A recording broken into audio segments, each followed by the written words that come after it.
മുകേഷും ജയസൂര്യയും അടക്കമുള്ള നടന്മാർക്കെതിരായ പീഡന പരാതി പിൻവലിക്കുമെന്ന് ആലുവ സ്വദേശിയായ നടി പറയുന്നു. കേസിൽ പോലീസും സർക്കാരും സഹായിച്ചില്ല. സംഭവത്തിനു പിന്നാലെ പോലീസ് നടിക്കെതിരെ പോക്സോ കേസെടുത്തു. മുകേഷ്, ജയസൂര്യ, മണിയം പിള്ളരാജു, ഇടവേള ബാബു ഉൾപ്പെടെയുള്ളവർക്കെതിരെയാണ് നടി പരാതി നൽകിയത്. ഇപ്പോൾ കേസ് പിൻവലിക്കുന്നു എന്ന് വ്യക്തമാക്കി ജി പൂങ്കോളിലേക്ക് അടുത്ത ദിവസം കത്ത് നൽകും എന്നാണ് നടി അറിയിച്ചിരിക്കുന്നത്. നടൻ മുകേഷ് ഉൾപ്പെടെ 7 പേർക്കെതിരെയാണ് ആലുവ സ്വദേശിയായ നടി ലൈംഗിക ആരോപണം ഉന്നയിച്ചത്. ഈ നടിക്കെതിരെ ബന്ധുവായ യുവതിയുടെ പരാതിയിൽ പോലീസ് പോക്സോ കേസെടുത്തിരുന്നു. 16 വയസ്സുള്ളപ്പോൾ ഓഡിഷനാണ് എന്ന് പറഞ്ഞ് ചെന്നൈയിൽ കൊണ്ടുപോവുകയും മറ്റു പലർക്കും കൈമാറാൻ ശ്രമിച്ചു എന്നുമായിരുന്നു നടിക്കെതിരെയുള്ള പരാതി. പരാതിയിൽ നടിക്കെതിരെ മൂവാറ്റുപുഴ പോലീസ് പോക്സോ നിയമപ്രകാരം കേസെടുക്കുകയായിരുന്നു. ഈ കേസിൽ സത്യം തെളിയിക്കാൻ സർക്കാർ തയ്യാറായില്ല എന്നാണ് നടിയുടെ ഇപ്പോഴത്തെ ആരോപണം. 2013 ലൈംഗിക അതിക്രമം ഉൾപ്പെടെ മോശം പെരുമാറ്റം നേരിട്ടു എന്ന് നടി. മുകേഷ്, മണിയൻ പിള്ളരാജു, ഇടവേള ബാബു, ജയസൂര്യ എന്നിവർക്കെതിരെയാണ് ആരോപണം ഉന്നയിച്ചത്. അഡ്ജസ്റ്റ്മെന്റുകൾ സഹിക്കാൻ കഴിയാതെ മലയാളം സിനിമയിൽ നിന്ന് അകന്നുവെന്നും ആരോപിതർക്കെതിരെ നടപടി വേണമെന്നുമായിരുന്നു നടി ആവശ്യപ്പെട്ടത്. ജയസൂര്യയുടെ ഭാഗത്തു നിന്നാണ് മോശമായ പെരുമാറ്റമുണ്ടായത് എന്ന് നടി പറഞ്ഞിരുന്നു. സെക്രട്ടേറിയറ്റിലായിരുന്നു ഷൂട്ടിംഗ്. റെസ്റ്റ് റൂമിൽ പോയിട്ട് വന്നപ്പോൾ ജയസൂര്യ പിറകിൽ നിന്ന് കെട്ടിപ്പിടിച്ചു. ഫ്ളാറ്റിലേക്ക് വരാൻ ക്ഷണിച്ചു. പിന്നീട് ശല്യമുണ്ടായില്ല. ആരോടെങ്കിലും ഇക്കാര്യം പറയാൻ പേടിയായിരുന്നു എന്നാണ് നടി പറഞ്ഞിരുന്നത്. അമ്മയിൽ അംഗത്വത്തിന് ഇടവേള ബാബുവിനെ ഫോണിൽ വിളിച്ചപ്പോൾ ഫോം പൂരിപ്പിക്കാൻ ഫ്ളാറ്റിലേക്ക് ക്ഷണിച്ചു. ഫോം പൂരിപ്പിച്ചുകൊണ്ട് നിന്നപ്പോൾ ഇടവേള ബാബു മോശമായി പെരുമാറി. പെട്ടെന്ന് ഫ്ളാറ്റിൽ നിന്നിറങ്ങി. അമ്മയിൽ അംഗത്വം കിട്ടിയില്ല എന്നും നടി പറഞ്ഞിരുന്നു. പിന്നീട് നടൻ മുകേഷ് ഫോണിൽ വിളിച്ച് മോശമായി സംസാരിച്ചു. നേരിട്ട് കണ്ടപ്പോഴും മുകേഷ് മോശമായി സംസാരിച്ചു. വില്ലയിലേക്ക് വരാൻ ക്ഷണിച്ചു. ചെന്നൈയിൽ വരുമ്പോൾ മുകേഷ് ഹോട്ടലിലേക്ക് വിളിക്കാറുണ്ട് എന്നും നടി പറഞ്ഞിരുന്നു. മുകേഷിനോട് പിന്നീട് സംസാരിച്ചിട്ടില്ല എന്നാണ് നടി പറഞ്ഞത്. മണിയൻ പിള്ളരാജുവും മോശമായി പെരുമാറി എന്ന് നടി പറഞ്ഞിരുന്നു. ഒരുമിച്ച് വാഹനത്തിൽ സംസാരിച്ചപ്പോൾ മോശമായി സംസാരിച്ചു. മുറിയുടെ വാതിലിൽ മുട്ടിയെന്നും നടി ആരോപിച്ചിരുന്നു.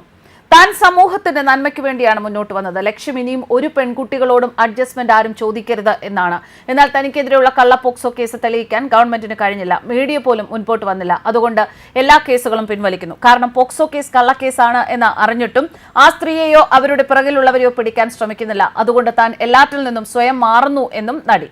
പോക്സോ കേസിൽ തന്നെ കുരുക്കി ഒരു നടപടിയും ഉണ്ടായില്ല. സാമൂഹിക മാധ്യമങ്ങളിലും താങ്ങാനാകാത്ത അധിക്ഷേപമാണ് ഉണ്ടായത്. അന്വേഷിക്കുന്ന പോലീസ് ഉദ്യോഗസ്ഥർ തന്റെ ഫോൺ പോലും എടുക്കുന്നില്ല. തനിക്ക് 2 മക്കളുണ്ട്. ഇനി അവർക്കായി ജീവിക്കുമെന്ന് നടി പറയുന്നു. സർക്കാർ ഇങ്ങനെയാണ് എങ്കിൽ ഇനി ഒരു സ്ത്രീയും പരാതി നൽകില്ല എന്നും സർക്കാരിനെതിരെയാണ് ഇപ്പോൾ ആരോപണം ഈ നടി ഉന്നയിക്കുന്നത്. എന്നാൽ നടിയുടെ പഴയ പരാതികൾ വീണ്ടും കുത്തിപ്പൊക്കിയിരുന്നു സോഷ്യൽ മീഡിയ. സ്ഥിരം പരാതികൾ പറഞ്ഞ് ഇത്തരത്തിൽ ആളുകളെ ബുദ്ധിമുട്ടിക്കുന്ന താരമാണ് നടി എന്നായിരുന്നു സോഷ്യൽ മീഡിയ കണ്ടെത്തിയത്. നടൻ സുരേഷ് ഗോപിക്കെതിരെയും വീട്ടമ്മയ്ക്കെതിരെയും നൽകിയ പരാതികളാണ് വീണ്ടും സോഷ്യൽ മീഡിയ ഇവരുടെ ആരോപണങ്ങൾ ഉയർന്നപ്പോൾ കുത്തിപ്പൊക്കിയത്.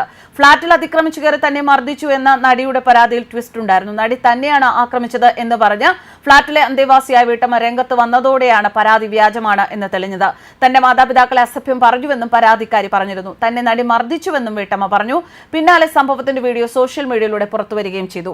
ഫ്ളാറ്റിലെ പാർക്കിംഗ് ഏരിയയിൽ ബിൽഡർ ഓഫീസ് മുറി നിർമ്മിച്ചതിനെ ചൊല്ലിയുള്ള തർക്കമാണ് കയ്യാങ്കളിയിൽ എത്തിയത്. സംഭവത്തിൽ നടിക്കും ബിൽഡറുടെ ജീവനക്കാരിക്കുമെതിരെ നെടുമ്പാശ്ശേരി പോലീസ് കേസെടുത്തിരുന്നു.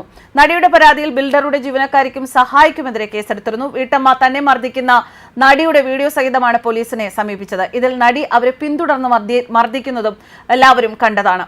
നടിയോട് അപമര്യാദയെ സംസാരിച്ചു എന്ന് കാണിച്ച് സുരേഷ് ഗോപിക്കെതിരെയാണ് നടി നേരത്തെ പരാതി നൽകിയിരുന്നത്. നടിയുടെ കാർ ഡ്രൈവറുമായുള്ള പ്രശ്നത്തിന്റെ പേരിലാണ് താരങ്ങൾ ഏറ്റുമുട്ടിയത്. നടി തന്റെ ഡ്രൈവർക്ക് 6 ലക്ഷം രൂപ കടം നൽകിയിരുന്നു. എന്നാൽ ഇത് നടിക്ക് തിരിച്ചു നൽകാതെ ഡ്രൈവർ പിണങ്ങുകയും സുരേഷ് ഗോപിയുടെ ഡ്രൈവറായി പ്രവേശിക്കുകയുമായിരുന്നു. സുരേഷ് ഗോപിയോട് ഒന്നിച്ച് യാത്ര ചെയ്യുന്ന വേളയിൽ ഡ്രൈവറെ നടി ഇടയ്ക്കിടയ്ക്ക് വിളിക്കുന്നത് ശ്രദ്ധയിൽപ്പെട്ട സുരേഷ് ഗോപി കാര്യം അന്വേഷിക്കുകയും പ്രശ്നത്തിൽ ഇടപെടുകയുമായിരുന്നു. താൻ നടിക്ക് പണം നൽകിയിട്ടും നടി തന്നെ ശല്യപ്പെടുത്തുകയാണ് എന്നാണ് ഡ്രൈവർ സുരേഷ് ഗോപിയോട് പറഞ്ഞത്. ഇതേ തുടർന്ന് സുരേഷ് ഗോപി ഡ്രൈവറെ ന്യായീകരിച്ച് നടിയോട് സംസാരിച്ചത് അവർക്ക് ഇഷ്ടപ്പെടാതെ വരികയും പോലീസിൽ സുരേഷ് ഗോപിക്കെതിരെ പരാതി നൽകുകയുമായിരുന്നു.